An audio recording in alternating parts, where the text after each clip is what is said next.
Hey everybody, Rosematter here, and welcome to a special video. So this month, December of 2022, marks my 6th year YouTube anniversary. My first video came out sometime before, a little bit before Christmas of 2016, and holy cow, it's just crazy to think that I've been doing this for so long. It doesn't feel like it. These 6 years have just flown by. I am still enjoying myself a lot, and I have to thank you guys for that, for having it be so rewarding and so much fun, because it wouldn't be nearly as fun if I didn't have an audience. And I have a great community on YouTube, and I appreciate you guys so much. Whether you are like my OG viewers from back in 2016 when I was doing Sims videos and just random video games, or you are a recent subscriber, you've just discovered me, thank you so much for taking the time to watch my stuff. There are millions of YouTubers out there, and the fact that you choose to spend your time with me is just so appreciated. So I wanted to kind of go through some of my favorite moments on my channel, whether they were just like little moments in a Let's Play or maybe something a little bit bigger. And I also asked you guys recently on my YouTube community page to list some of your favorite moments from some of my videos, and I've got some great ones. So first I'll be kind of talking about some of my favorite moments, and then we'll go through some of what your guys' favorite moments were. So yeah, without further ado, let's jump into it.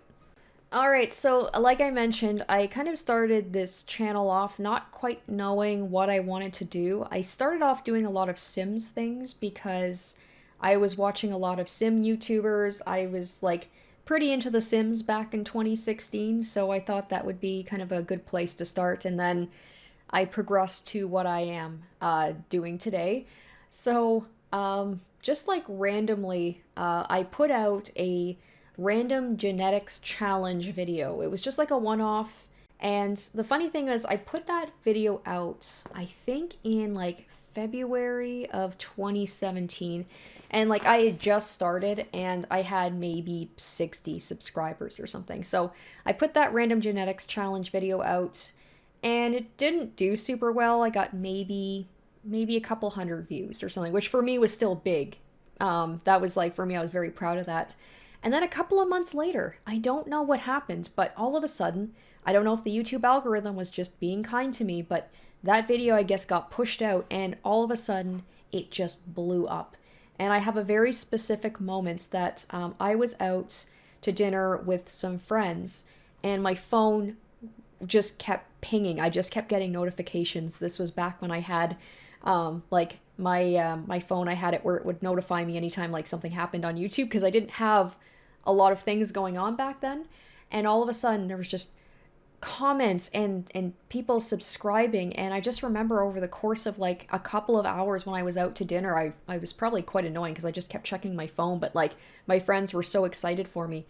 In the span of a few hours, I think I went from maybe like 60 something subscribers to, I was like a couple of hundred, if not 1,000, and just so many comments and so many views. And to this day, I believe that video is still my most popular video. So that was the video, just this random one-off video I did for The Sims 4. That's the thing that kind of like kickstarted my channel, and it just went from something where I was like, oh, I'll do some videos here and there. It's more of a hobby, to like, oh, I can actually maybe turn this into something. So that was like, thanks to that video, that kind of took the channel off to something different. And I'm just so thankful for that video, because like if that hadn't gone big, I mean, who knows, maybe I would have just given up and I wouldn't still be doing this. So I am just, yeah, very thankful for that video. It's just weird, like I will have the occasional video that all of a sudden will just like get crazy views, and it's just like I never know which ones it's gonna be. So yeah, anyway, that was like the first kind of big moment on the channel that I can remember. And speaking of The Sims, so I did a series called the Black Widow Challenge for The Sims 4, where you have to have a female character who has to like get married and kill off their husbands, and you have to do a certain amount before your character dies. And it was just going to be a short series, but then all of a sudden I turned it into like this huge thing where it was like a generational Black Widow challenge. And unlike my like Let's Plays where it is a story that I'm just reading and reacting to. With The Sims 4, when you do these kinds of challenges, you have to kind of create your own story. And so that's what I did. And it was like, it really appealed to me because I could kind of give myself a little bit more creativity. And I was able to kind of like make a story out of it. And I was really proud. I'm still quite proud of that video. That was a very early video I did, but I still think it holds up pretty well, not to toot my own horn. Really proud of like the story I created from this. And like I kind of did some editing stuff I'd never done before, and I'm still really proud of it. So if there are some videos that I mention here, I'll try and like link them down below if you guys want to check them out. So I will link like my random genetics challenge, my Black Widow challenge, if you guys want to check that out. Alright, so I guess since I'm still talking about kind of older videos, I will talk about another fun series I did, which was playing Until Dawn. I played that years and years ago, and I actually played that with my brother. So he and I are like notorious babies when it comes to scary stuff, so I thought it would be kind of fun to have him like sit in with me, and it just, I don't know, it was just really fun to actually do something with somebody else and have somebody react with me. And it just kind of brought me back to like when we were kids. He and I would play stuff a lot together, and it was just nice to kind of be able to do that as we got a little bit older. Yeah, it was really fun, like, and that's something I kind of want to try and do more for the channel, is to bring maybe friends or like family into the channel. I've been trying to convince my mom and dad to play some stuff with me too. Like, I've been talking about maybe doing like some Mario Party. We'll see. We'll see. They're not too crazy about the idea, but I love it because it's just like, man, whenever I play games with like my whole family, like if we play Gang Beasts or like Overcooked or like Mario Party, I'm just thinking to myself, I'm like, oh my gosh, I wish I could have recorded this because it's just so funny. So yeah, anyway, I really did enjoy my playthrough of Until Dawn with my brother, and I'm hoping that in the future maybe I can do stuff with other people in the future as well. All right, so the kind of pivotal moments where I kind of had more focus about what I wanted to do with this channel was starting Danganronpa. And I just had Danganronpa on the shelf. I picked it up months before I started playing it on the channel because it sounded interesting to me, but I never quite pulled the trigger on it. I just decided, I'm like, oh, okay, maybe this would be good to do for a series, and I don't think I'd really played like any visual novel games up until that point, so I wasn't sure how it was going to go, and it just took off. It was crazy. Like, once I started playing Danganronpa, it's just like I found a whole new audience, and I kind of found like my niche a little bit. Like, yes, I do still kind of divert away from it at times, but the visual novel thing, once I found that with Danganronpa, I'm like, okay, I got it. Like, I know what I want to do for the channel now. And the visual novels still consistently are like the videos that get the most, like the most views, the most engagement. So that was the thing too. It was like, if Danganronpa hadn't been as popular as it was, I probably would have just been like, okay, that didn't quite work out. Let's move on to something else. So that was a pretty pivotal moment for the channel of me figuring out what I wanted to do with it. And I guess if we want to talk about like visual novels, also starting Higurashi. And no surprise, a lot of the recommendations from you guys for like your favorite moments on my channel were from Higurashi. And that is probably one of my favorite Let's Play series, just because I love the story of Higurashi. And also, like, it definitely brought a very passionate audience to my channel. And it was just so fun, like, engaging with you guys, talking with you in the comments, and it just the back and forth, and people were so invested in it. And that was another one where I'm just like, oh my gosh, like, I've discovered a whole new, like, genre, not just visual novels, but like a kind of a psychological horror kind of visual novel, and I love those now. So the Higurashi Let's Play is one that I'm still very proud of, and yeah, it was definitely one of the most fun Let's Plays, just in terms of like talking with you guys about it and like all of my theories and stuff, and it was just like so great for the channel as well. So that was another really big moment for the channel. Alright, so talking about something a little bit more personal, I made a video a few years ago where I talked about my anxiety and the games that help me with my anxiety, and I really put a lot of work into that video. I did research, I was looking up studies about, like gaming and anxiety, how they can help out. It kind of allowed myself to show a different side of myself rather than just be YouTuber who just like reacts to stuff or who just plays video games. Like it allowed me to kind of be, I don't know, more personal and kind of open up about my struggles a little bit. And I got some really nice comments on that video, people talking about their struggles with mental health and games that they play and how video games help them. And it allowed me also, because I have a psychology degree, I was able to actually apply it in a way that it was like a little bit of a passion project. It kind of combined my interest in psychology and my love of video games and kind of smashed them together. And it felt like I was doing something just a little bit more important. I'm not going to say that it's like a super deep, important video or anything, but to me, it was a very personal thing. And I don't know, I just felt like I could show a side of myself that I hadn't done before, and allowed me to open up to my audience. And I got a really good reception to it. So if you guys would like to check it out, I'll have it linked down below in the description. All right, so going back to actual like video game moments, and this is probably one of the proudest moments I've ever had, not just like, on the channel, but in gaming in general. So I finally played Undertale a few years ago, and I loved it. I don't know why it took me so long to play it. I'm glad I did though, because like it was a very, very popular video, and also like it was nice to be able to go into it blind and play it for an audience. So of course I did the standard playthrough, I did the pacifist run, and then of course afterwards I did the genocide run, and people who know about Undertale know that there is a notorious boss at the end, Sans, who is notoriously difficult, and holy cow, people who watch my Undertale, like, I'm not good at it. Like, I struggled with a lot of the boss fights. There's a notorious thing when I was fighting Papyrus where I didn't realize that I could move more directions than just up and down, and somehow I still beat him. But the Sans one, holy cow, that took me literal days of attempting to beat it, and I don't think people thought I was going to, because I was notoriously terrible at the fighting, and my what's the word I'm thinking of? Like, my reflexes are awful.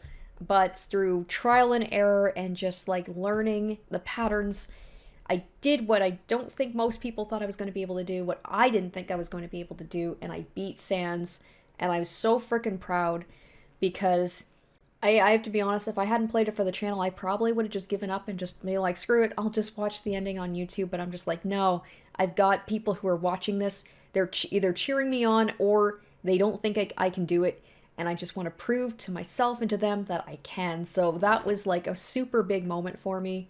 All right, and like another big moment for the channel was thanks to you guys, both on YouTube and to people on Patreon. I was in a really like cramped one-bedroom apartment for most of the time I've been on YouTube, and I wanted to be able to do more than that, but I didn't have the space for it. So thanks to people being very generous, I was finally able to move into a bigger place and have an office, and with that it allowed me to do both a React series and live streams, because I have an actual like desk where I have a setup, I have a camera, so I was able to do anime reacts, which like that was awesome. So that was like a fun new thing to do for the channel. And then live streaming, which is so much fun. I don't do it as much as I'd like to. I remember my first live stream, I think it was just after Christmas. I think it was in between Christmas and New Year, and first live stream I ever did was World of Horror, and it was so freaking fun. I was so scared, guys. I was so scared. Like, the idea of doing it live, I didn't know how it was gonna go. I'm notorious for having technical issues. I didn't know, like, I know I'm used to doing like Let's Plays and being able to talk, but to actually have the audience like watch me in real time, it was so scary. But within a couple of minutes, I was just having a blast, and it was so fun, and it just like, that live stream made me be like, oh my gosh, I want to do this more.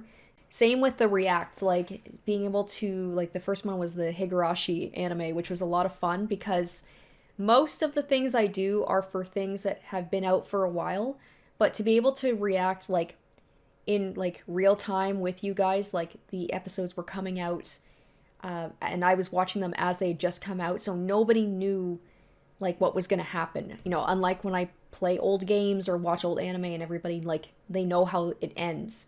With this, we were all like watching it together, we were making theories, and it was just a lot of fun. And then it led me on to watching a whole bunch of anime that I hadn't seen before, and it's getting me back into anime again, because like I was a big anime weeb like back in high school, and then I just kind of like dropped off like I did with the visual novels, and now I'm like back again, and I'm just watching all these classic series, and it's just so much fun. Alright guys, and now that I've kind of gotten through some of my favorite moments, I'm going to go through, I guess what we'll call like the viewer's choice. So you guys commented on some of your favorite moments, so I will go through some of those, and if I have them, I will put the clips as well, so you guys can like see the moments that people are talking about.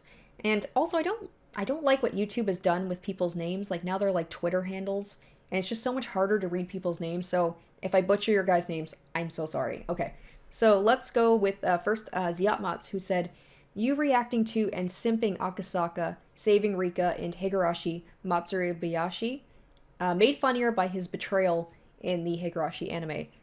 So yeah, people who watch the my Higurashi Let's Play, you know that I have a love for Akasaka. He's one of my favorite characters in the show / visual novel, and that was like such a great moment for him when he basically turned into like a shonen hero.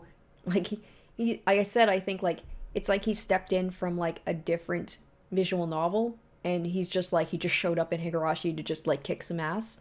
And yeah, I made like a weird little noise or something, like I was so excited when he showed up to save the day. So I'll put the clip in here. Damn it! Damn it, this is all going so bad. Oh. It happened all of a sudden.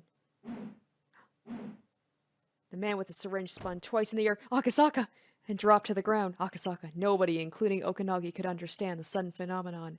It defied the very laws of physics. Rika couldn't understand either. The man who was holding Rika from behind spoke up. Yay! His voice had such a heavy feeling imbued in it. Oh, I stand up so hard. Now, unfortunately, I don't have the video of like the betrayal, because unfortunately it got copyright claimed, and I don't know, like I lost the footage for it. So if you guys have seen the like the recent Higurashi, I believe it was Sotsu, when like Akasaka said he was gonna come and save Rika, and then hard cut to like he's like stabbed her a bunch, and then he's just like dousing her in gasoline. And I was just like, what? Like I felt so betrayed. I was like, oh my gosh, my boy is back, he's looking good, he's gonna save the day, he's gonna save Rika, and then he just betrays her, and then betrays myself. So yeah, that was a pretty good moment. And I love reading through these, because like when you guys like posted these, I'm just like, oh my gosh, I forgot about that. So it was fun to like go back and like watch some of these and be like, oh my goodness, I forgot all about this moment.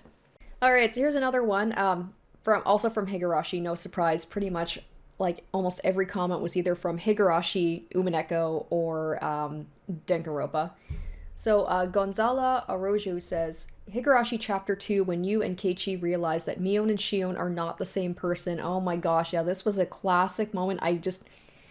You could hear it in my voice, just like I just felt so bamboozled. That's the best word I could think. I felt so bamboozled by the series, and I was still pretty early on to Higurashi, into like these types of stories, so I hadn't quite got used to being so played by the game. By now I'm like a veteran. I still do get played by it, but like I'm just like, oh yeah, I should have expected that. But that, like, I was just like, it was just such a what the fuck moment, and it was pretty good. すみません。表のショーウィンドウにあるドレスの人形が欲しいんですけど。 After a moment, I heard a voice of acknowledgement, and an apron-clad employee soon appeared. Son of a bitch! Son of a bitch! The game got me again! Damn it! No! Ah! I thought I had figured things out. No. Ah. Alright, so let's step away from the usual suspects here. I've got Icognito mentions two moments in Me and You and Her, which was an amazing visual novel. It's like one of my favorite visual novels ever. So I'm so happy I played it. So there are two girls that you can date in this visual novel. There's Miyuki and Aoi. And so what happened was I got the Miyuki run. So I did the Miyuki run, I got her ending, and then I went back and I went for the other girl, Aoi.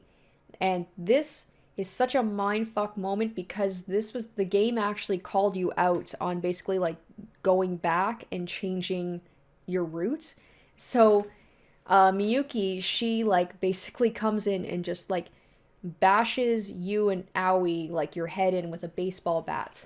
And then she starts to talk about how you betrayed her.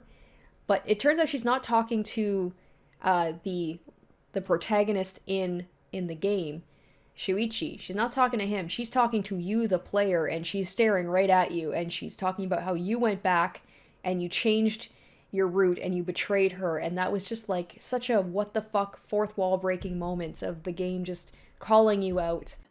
Why? Why are you doing this to me? I mean, she just explained. 私との愛の誓いを破った裏切り者だもの。当然でしょ? I'm telling you, I never betrayed you. 私はね、あなたに言ってるんじゃないわ。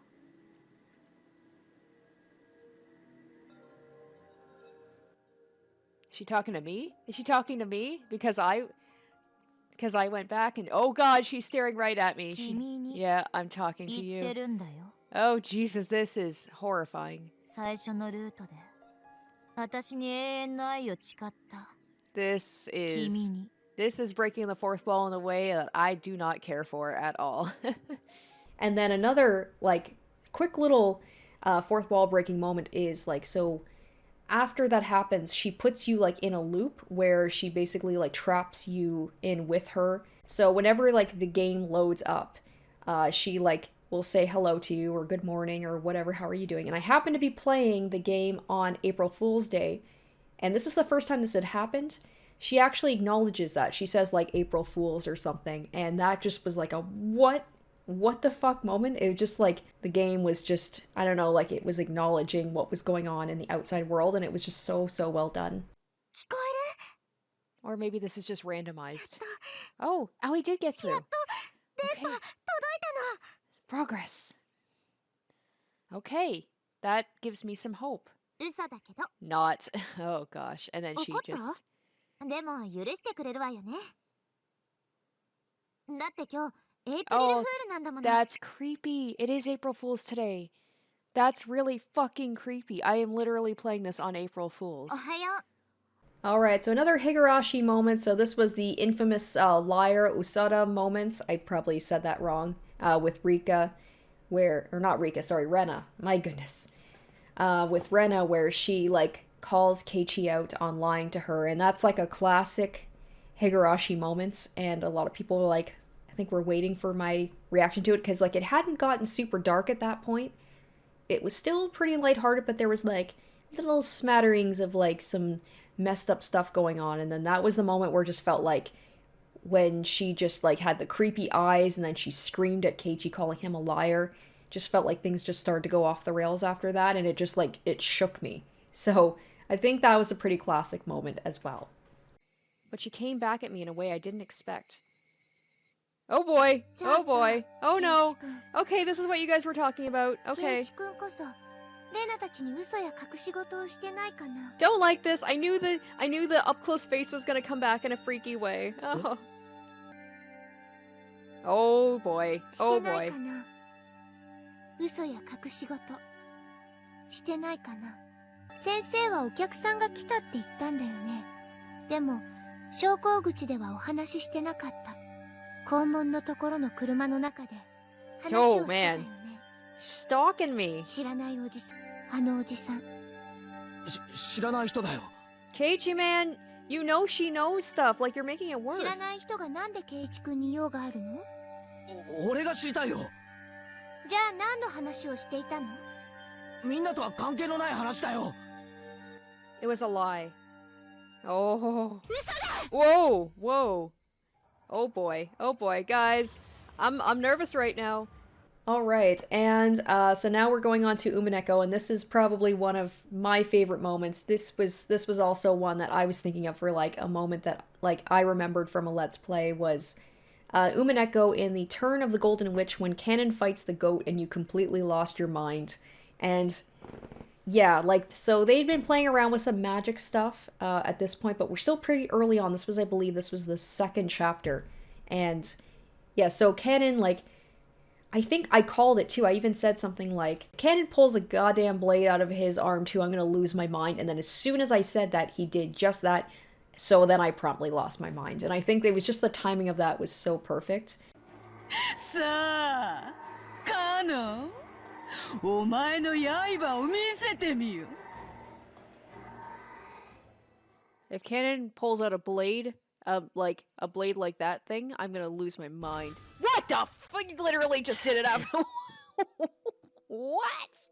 Literally, as I said, it happened. What is going on here? All right, and Alice Gallagher says, and they didn't specify which Danganronpa. So they said Danganronpa, the Chapter 5 body reveal was pretty classic.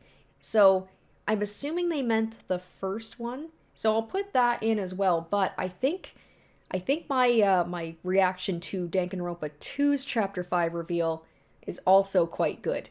So I will put that one in as well. Gonna go as soon as we enter the garden. I saw it. I didn't want to, but there it is. Oh, so now the big question is, was it me or was it Kyoko? Is that Kyoko? Who knows? I saw someone laying on the ground with a mask covering their face, and there was a knife buried in their stomach up to the hilt.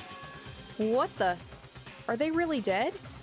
For sure, but who is it? Okay. Come on. Please don't be Kyoko. I just want to rip that mask off right now and see who it is. I told you, there's a corpse hanging out here. No way! Are they really dead? Is this really a dead body? What? You need to begin looking around right away. However, be ever so careful. There's no telling what you might find. Oh yeah, we don't have Kyoko here to like help with the investigation. Oh, I wish she was here right now. And by I wish she was here, I mean I hope this isn't her. Can we just take the mask off right now and find out who this is? Oh no, those boots. I think those are Kyoko's boots. Oh my god, did I kill Kyoko? Oh my god, no. I'd never experienced such an oppressive atmosphere before, and I couldn't help holding my breath. And then, on the other side of the curtain, I saw the true source of the intense malice that I had been feeling. What is it? What is it? What is it? What is it? Oh my god. Oh my god. Nagito? Nagito? Oh! Oh my god! Oh my god! Oh my god! Oh my god! What? Whoa, what? No way! No way did I ever think... What? And just for shits and giggles, so since we're talking about Danganronpa body reveals, I think iCognito said another one, which was the fake-out body reveal in Danganronpa V3. So I'll put that one in as well. This was one I completely forgot about happening, and then I just laughed when I like watched it back, and it was just like, god damn it, yeah, I forgot like how much of a little shit Kokichi was. Alright, so, when I came to the hallway, a scene more surprising I could have ever imagined unfolded.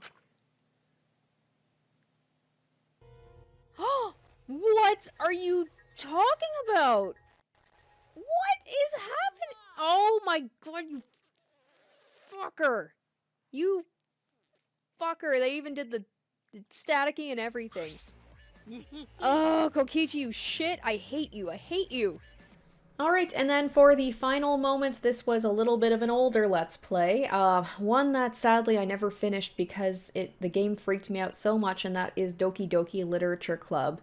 So this was the infamous I gently opened the door moment, and after that moment, I was just like, I'm not going to be able to finish this game.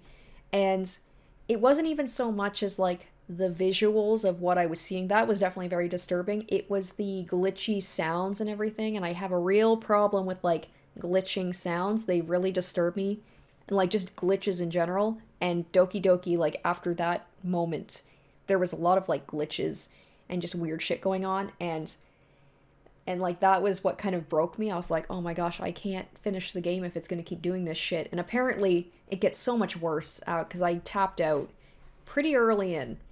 So maybe, who knows, maybe if I hit 20,000 subscribers, maybe I will do a Doki Doki redemption run. So if you guys want to see that, you can let people know about the channel. We're almost there. We're like 1.5 thousand subscribers away from 20,000, so could happen. So maybe we'll do that. I don't know. No promises. But anyway, so this is the infamous I gently opened the door moment.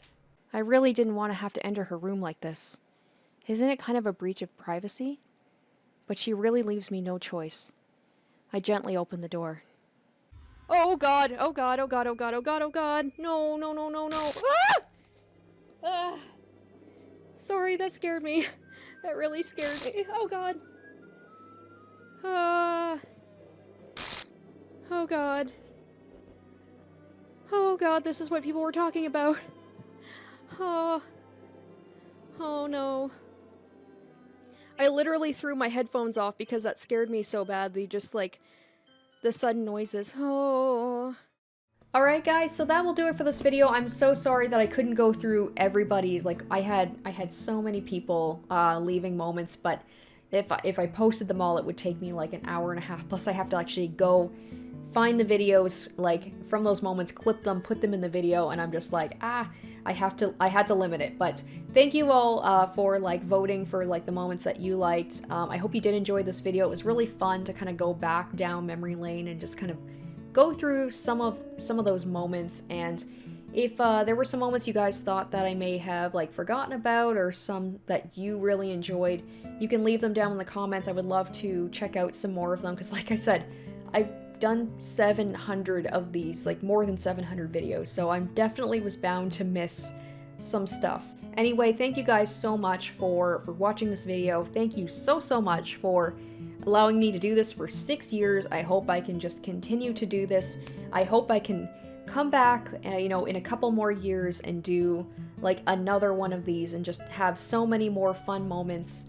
And I hope whatever I do, you guys will be there with me, and I just appreciate your support so much. So that'll do it for me.